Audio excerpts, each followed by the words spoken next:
ಹತ್ತತ್ರ 11:45 12 ಗಂಟೆಗೆ ರಾತ್ರಿ ಇಲ್ಲಿಗೆ ಬೆಂಗಳೂರಿಗೆ ಬಂದ್ವಿ.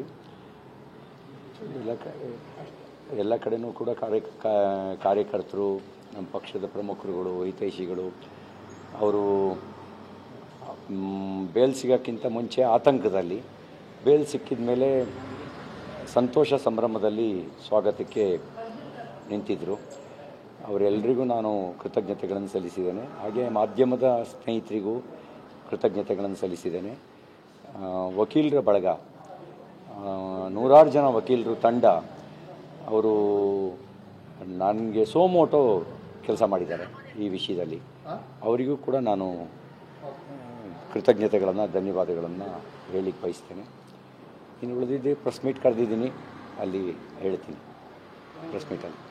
ಸರ್, ಪರಮೇಶ್ವರ್ ಅವರು ಹೇಳಿದ ಪ್ರಕಾರ ನನಗೆ ಮಾಹಿತಿನೇ ಇಲ್ಲ, ಪೊಲೀಸ್ನವ್ರು ಯಾಕೆ ಸುತ್ತಾಡ್ತಿದ್ದಾರೆ ಅಂತ ನಾನು ಇನ್ನೂ ಮಾಹಿತಿ ಕೇಳ್ತಾನೆ ಇದ್ದೀನಿ, ಇನ್ನೂ ಬಂದು ತಿಳಿಸ್ತೀನಿ ಅಂತಕ್ಕಂಥ ಒಂದು, ಅಂದರೆ ತುಂಬ ಲಘುವಾದಂಥ ಮಾತನ್ನು ಮಾತಾಡಿದ್ದಾರೆ ಸರ್. ಇಲ್ಲ, ನಾನು ಅದನ್ನು ಕ್ರೊನಾಲಜಿ ಹೇಗೆ ಶುರುವಾಯಿತು, ಏನು ಇತ್ಯಾದಿ ಎಲ್ಲವನ್ನೂ ಕೂಡ ನಿಮಗೆ ಇವತ್ತು 11:30 ಮಾಧ್ಯಮ ಗೋಷ್ಠಿಯಲ್ಲಿ ಕಚೇರಿಯಲ್ಲಿ ಡೀಟೇಲ್ ಎಕ್ಸ್ಪ್ಲೇನ್ ಮಾಡ್ತೀನಿ.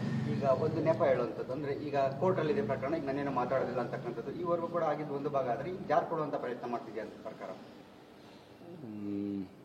ಎಲ್ಲೆಲ್ಲಿ ಏನೇನು ತಪ್ಪಾಗಿದೆ, ಹೇಗಾಗಿದೆ ಅನ್ನೋದನ್ನು ಹೇಳ್ತೀನಿ.